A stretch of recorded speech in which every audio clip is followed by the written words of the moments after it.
नमस्कार, आप 24/7 में आपका स्वागत है। 13वां वैश्विक पत्रकारिता महोत्सव और AVGC का आयोजन हो रहा है। आज पहला दिन है। हमारे साथ में एक आज बहुत ही important guest digital creator YouTuber Dushyant Kukreja sir हैं। आपका स्वागत है सर हमारे चैनल AFT 24/7 पर। Thank you so much sir, thank you so much. सबसे पहले तो मैं आपसे यही जानना चाहूँगा कि AFT के अंदर आकर, मारवा स्टूडियो में आकर सर आपको कैसा लगा? हमारे जो इवेंट हुआ, आपका जो टॉपिक था जैसे कि AI का क्या इम्पैक्ट है जर्नलिज्म पे, और आज के टाइम पे अगर हम बात करें तो जो हम डिजिटल क्रिएटर है वो भी सभी इसी का सहारा ले रहे हैं, तो आप इसको कैसे यूज़ करते हो? अब पहले आफ्ट के अंदर मैं आया, जैसे मैं पहली बार आया हूँ यहाँ पे, और इन्वायरमेंट तो देखो बहुत अच्छा है, बहुत ही कूल लोग हैं यहाँ पे। मतलब चांसलर सर बहुत ही कूल लगे एक तो यहाँ से जो भी बच्चा कोई आगे आता है यहाँ पे कुछ पढ़ाई करता है किसी भी चीज़ में, यहाँ पे बहुत सारे कोर्सेज हैं जैसे आर्ट्स को लेके, तो मेरे को लगता है वो डेवलप होके ही बाहर निकलेगा। और क्या सवाल था? आपने इतने सारे सवाल पूछ लिया, तो एक थी मेरे दिमाग में रहा, AI का टॉपिक था आज हमारा शो का कि AI का यूज़ हो रहा है आज के टाइम पे, वो जर्नलिज्म उसको कैसे यूज़ कर सकता है। आप एक यूट्यूबर हो तो आप अपने कंटेंट क्रिएशन में उसको कैसे यूज़ करते हैं? जर्नलिज्म देखो बहुत चीज़ों में यूज़ कर सकता है। पहले तो जर्नलिज्म में जैसे सोर्सेज की बात होती है कि कहाँ पर एकदम से वो चीज़ें हुई हैं जो, तो इंटरनेट गूगल से भी ज़्यादा तेज़ AI है अभी, क्योंकि AI में मतलब फॉर एग्ज़ाम्पल जैसे आप क्वेश्चंस की ही बात कर लो कि आप मुझसे क्या सवाल पूछोगे, वही AI से आप पूछ सकते हो कि क्या हम इंटरव्यू, जैसे कोई भी बंदा, कोर्स की बात आ जाए, जर्नलिज्म जो कोर्स है जो एक टीचर सिखा सकता है वो तो एक एग्जाम्पल के तरीके सिखा पाएगा, वो आपके सामने होगा। AI आपको एक, अगर मान लो फॉर एग्जाम्पल आपको वो चीज़ के बारे में पहले ही पता करना है तो AI आपको बहुत अच्छा आइडिया दे सकता है। और जैसा वही फ़ोन वाली बात है कि जब फ़ोन आया था, इंटरनेट आया था, तो उसके प्रोज भी थे, उसके कॉन्स भी थे। कॉन्स भी बहुत हो सकते हैं, गलत इन्फॉर्मेशन भी आ सकती है AI की वजह से। और जैसा कि ये एक जो बात आती है AI की जर्नलिज्म में, वो क्विक हो सकता है बहुत चीज़ें जल्दी। हम, मेरे को कुछ भी चीज़ चाहिए हो, अगर मैं एक बहुत बड़ा पैराग्राफ भी चाहता हूँ कि 1000 वर्ड्स का या फिर बहुत ज़्यादा वर्ड्स का, तो वो 1 मिनट में मतलब 1 सेकंड में आ सकता है। 1 मिनट की बात भी करी जाए तो जर्नलिज्म में आप जो भी आपकी नीड्स होंगी वो मेरे को लगता है हो सकती है यहाँ पे। बाकी AI ऐसे जैसे डेवलप होगा तो धीरे धीरे बढ़ता है, क्योंकि फ्यूचर तो AI है। सर मेरा सवाल ये है कि टिकटॉक जब बैन हुआ था 2020 में, उसके बाद आपने उस चीज़ को कैसे अडेप्ट किया और उसके बाद आपने कैसे कंटेंट क्रिएशन करना शुरू किया वापस से? टिकटॉक देखो, मैं आपको एक बात बताता हूँ, टिकटॉक ले लो, इंस्टाग्राम ले लो, यूट्यूब शॉर्ट्स ले लो, या फिर कोई भी प्लेटफॉर्म ले लो, है तो एक वीडियो ही है ना। हम जो वीडियो बनाते हैं, हम वीडियो क्रिएटर हैं। पहले उसको टैग मिल जाता था टिकटॉकर का, एक रील्स वाले में एक फॉर्मेट अलग आ गया तो उनको रीलर बना लिया, यूट्यूब वालों को यूट्यूबर बना लिया। तो देखो जब टिकटॉक बैन हुआ ना, सीरियसली मैं बोलता हूँ कि मैं तो क्लियर हो गया था अपने लाइफ को लेके, क्योंकि वो एक फेज़ ऐसा चल रहा था कि मेरे को जॉब भी, मेरा टाइम भी आ गया था, मेरी ग्रेजुएशन कंप्लीट हो गई थी, या मैं जॉब करूँ या मैं टिकटॉक पर वीडियोस बनाऊँ। लेकिन टिकटॉकर जो थे बहुत बदनाम थे, क्योंकि यूट्यूब और टिकटॉक का जब वॉर हुआ था तब बहुत यूट्यूबर्स, जैसे किसी टिकटॉकर ने अब मान लो चंद रुपये कमा लिया, वो उसकी हवा दिखा रहा है और यूट्यूबर्स को हवा दिखा रहा है। बहुत चीज़ें, अब हमें भी फेम मिल गया है, यूट्यूबर्स को वो उंगली कर रहा था। तो उसमें तो देखो यूट्यूब तो अब वो कुछ बोलते नहीं, यूट्यूबर्स इतने बड़े बड़े यूट्यूबर्स, उन्होंने कुछ बोला नहीं, लेकिन बोला तो देखो बैन ही हो गया। इसमें मतलब मेरे को जो कोई आर्टिस्ट होता है ना, वो मतलब वो दब के रह नहीं पाएगा। जो कोई भी प्लेटफॉर्म, चाहे यूट्यूब भी बैन हो जाए, कुछ भी बैन हो, एक ना एक प्लेटफॉर्म तो आएगा ही आएगा। ये एक मेरे अंदर एक क्लियरिटी है कि इंटरनेट कभी बंद नहीं हो सकता। आपको भी है, आने वाले टाइम में इंटरनेट कभी बंद नहीं हो सकता, फ़ोन हम बंद कर ही नहीं सकते। इसके बिना अब जीवन है मुश्किल, नामुमकिन है। ऐसे ही ना एंटरटेनमेंट के बिना ना सब कुछ नामुमकिन है। सर आपका जो कंटेंट है, मोस्टली कंटेंट कॉमेडी की तरफ ज़्यादा रहता है, तो आपको प्रेरणा कैसे मिलती है और बार बार आप इतना अच्छा कंटेंट कैसे बनाते हो जिससे लोगों को आप हंसाते रहो और इतना कंसिस्टेंटली आप कॉमेडी कर रहे हो, तो उसके पीछे क्या राज है? पहले मैंने स्टार्ट किया था मतलब लिपसिंग कंटेंट, जिसमें कॉमेडी होती थी। अक्षय कुमार की एक मिमिक्री वाली वॉइस पे मैं वीडियोस बनाता था। तो सीरियसली बोलूँ ना, मेरे को यही एक ऐसा लगा कि यही मैं कर सकता हूँ, क्योंकि बहुत ना मेरी कोई ऐसी कोई पर्सनैलिटी थी कि मैं बॉडी दिखा के, उस टाइम की बात कर रहा हूँ, उस टाइम तो बिल्कुल ही नहीं थी। तो मेरी कोई अपने अपने वो क्या कहते हैं स्वॉट एनालिसिस आपने सुना होगा, अपने अंदर स्ट्रेंथ, वीकनेस, अपॉर्चुनिटी, थ्रेट समझो आप कि उस आप में क्या है। तो मेरा सेंस ऑफ ह्यूमर, मेरे को लगता था कि मेरे को चीज़ों का लेकर मैं ना ओवर थिंक करूँ, तो ओवर थिंकिंग पे ही कुछ मेरे को, जैसे जो भी कोई आइडिया आता है कि हम बैठे हैं, हम नर्वस फील कर रहे हैं, हम पैर हिला रहे हैं, हर एक चीज़ पे रिलेटेबल वीडियोस बनाता था। कॉमेडी तो मैंने बाद में, वो कॉमेडी बन गई, बनाई मैंने रिलेटेबल। तो मेरे को मैंने ये अपनी स्ट्रेंथ देखी कि मेरे को आइडियाज़ बहुत आ जाते हैं। मैं ऑब्ज़र्व बहुत करता हूँ बहुत चीज़ों को। मैं ये भी ऑब्ज़र्व करता हूँ कि आप अगला क्वेश्चन क्या पूछोगे, मतलब एग्जाम्पल है। तो उस चीज़ को लेकर मैंने बहुत वीडियोस बनाई।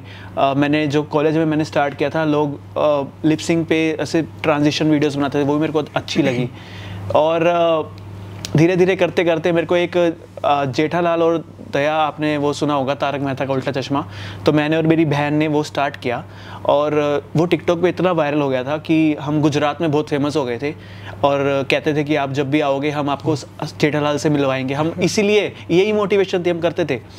बैन होने के बाद ना मेरे को तो क्लियरिटी आ गई, चलो मैं जॉब कर लेता हूँ। लेकिन जब मेरे को समझ आई चीज़ें कि यार अभी तो इतनी सारी ऐप्स आ गई, इसके बैन, टिकटॉक बैन हुआ, MX, टगाटक, मौज, लाइक, रील्स भी थोड़े टाइम बाद आ गया था, यूट्यूब शॉर्ट्स भी लॉन्च हो गया। मैंने कहा अब तो बल्कि अच्छा हुआ ये बैन हुआ है।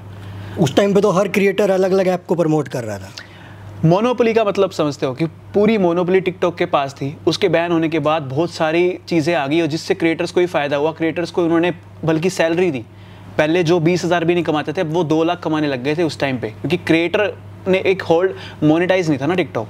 तो अब मोनेटाइजेशन लेके आए ना बाकी ऐप्स, तो हर कोई टिकटॉकर, वो यूट्यूबर बनना चाहता है। टिकटॉक वैसे अभी भी है, यहाँ नहीं है, बाहर बहुत चल रहा है। और वही मैं सच बता रहा हूँ, रील्स हो गया या फिर ये यूट्यूब शॉर्ट्स हो गया, कोई भी प्लेटफॉर्म हो, हर एक दूसरे पे नज़र रखते हैं कि कौन सा ज़्यादा वायरल है। अभी मेरा एक सवाल है, जो रिसेंट में न्यूज़ चल रही है, अभी यूट्यूब से रिलेटेड कंटेंट आता है, एक पॉपुलर शो अभी चल रहा है, नाम नहीं लेना चाहूँगा, उसके अंदर भी अभी पूरा न्यूज़ चल रही है, बड़ी बड़ी खबरें आ रही है। तो उसमें मैं अभी सिंपल आपसे यूट्यूब से रिलेटेड क्वेश्चन पूछूंगा कि यूट्यूब की सेंसरशिप का क्या अभी फॉर्मूला चल रहा है, मतलब कैसी सेंसरशिप चल रही है यूट्यूब की? सेंसरशिप, हाँ सही बोल रहा हूँ ना। यूट्यूब की ये जो बात मैं करूँ ना, क्योंकि पहले तो गालियाँ देते थे बहुत लोग, ठीक है, वो क्रिएटर्स आज जो पहले गालियाँ दे के चले ना, वो आज ना अपने ऊपर ही गालियाँ दे के चल रहे हैं। कोई किसी और पे दे ही नहीं रहा। किसी और पे देगा वो स्ट्राइक मारेगा, उसका पैसा जाएगा, उसका वो मेहनत जाएगी। अल्टरनेटिव ढूंढ लिया, मतलब अल्टरनेटिव ढूंढ लिया। अब अपने पे ही मजाक बना लो।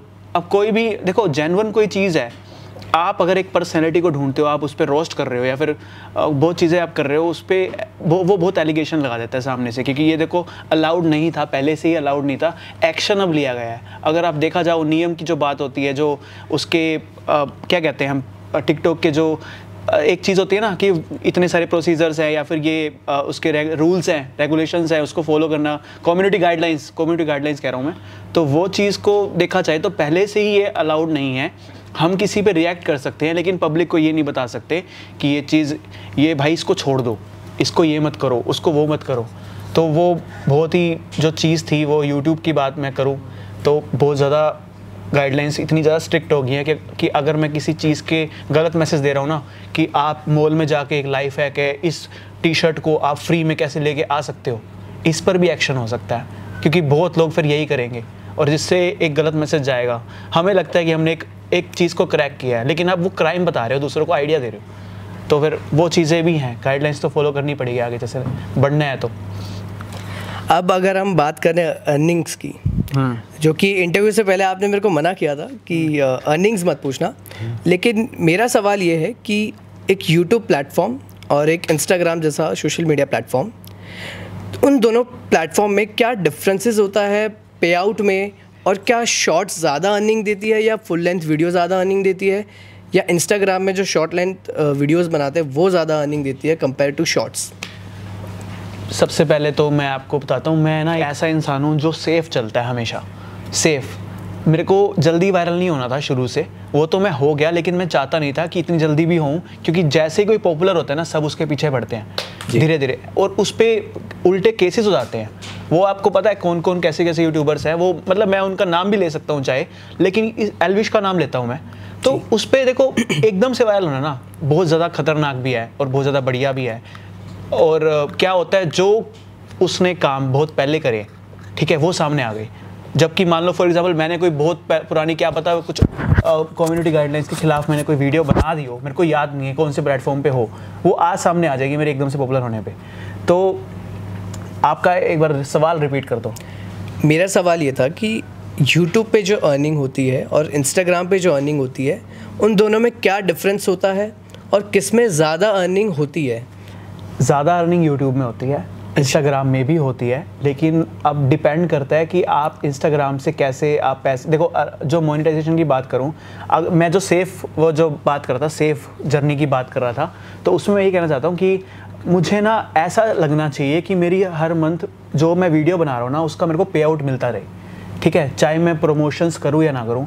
इंस्टाग्राम टोटली प्रमोशंस के ऊपर डिपेंड है और उसके बेसिस पे आपको कहीं इवेंट में या एक स्टोरी डालने के लिए मोनेटाइजेशन के पैसे मिल सकते हैं, लेकिन यूट्यूब पे जितना आप कंटेंट डालोगे ना, मतलब उसका ही आपको मोनेटाइजेशन बेनिफिट होता जाएगा मोनेटाइजेशन से। तो मुझे लगता है कि यूट्यूब एक सेफ़ प्लेस है और इंस्टाग्राम भी एक बहुत अच्छी प्लेस है, लेकिन जो रिस्क ले सकते हैं ना वो इंस्टाग्राम करते हैं। इसका सबसे बड़ा एग्जांपल है, मेरे 47 मिलियन यूट्यूब पे है और 1.3 मिलियन मैंने इंस्टा पे फोकस नहीं किया, क्योंकि मेरी ऑडियंस जो मेरे को देखती है ना वो छोटे बच्चे, वो ज़्यादातर यूट्यूब पे शॉर्ट्स देखते हैं, यूट्यूब देखते हैं, क्योंकि उनके अकाउंट नहीं होते इंस्टाग्राम पे। तो मुझे ये लगा मुझे यही फोकस करना चाहिए और अभी तक मुझे लगता है कि मैंने कर लिया सब कुछ इस यूट्यूब पे जितना करना था। अब ये ऑटोमेटिक चलता जाएगा, ऑटोमेटिक। अब मैं इंस्टाग्राम पे अदर प्लेटफॉर्म पे अब मैं इंस्टाग्राम पे फोकस करूँगा। कंटेंट जैसे जो लोग रिलेटेबल आजकल की ऑडियंस है, मतलब मैच्योर ऑडियंस लगा लो, मेरे को उनमें भी जाना है, तो उनकी तैयारी भी मैं कर रहा हूँ प्रॉपर कि कैसे सीखूंगा, कुछ इंस्टाग्राम रीलर से सीखूंगा कैसे करते हैं। मतलब नए प्रोजेक्ट आने वाले हैं एक और अपना वो भी आने वाला है कि हमें कोई मतलब एक फिल्म ऑफर भी आया है, लेकिन उस पर बात चल रही है, देखते हैं आने वाले 2 साल के अंदर क्या होता है। ओके सर, आपसे बात करके हमें बहुत अच्छा लगा और आपकी जो लाइफस्टाइल है उसको देखकर हम भी इंस्पायर्ड हुए और हमारी जो जनता है वो भी इंस्पायर होंगी, ये चीज़ मैं कहता हूँ। और थैंक यू सो मच। मैं हूँ आपका होस्ट तरुण शर्मा और Manish Kumar signing off after 24/7। Follow for more such videos.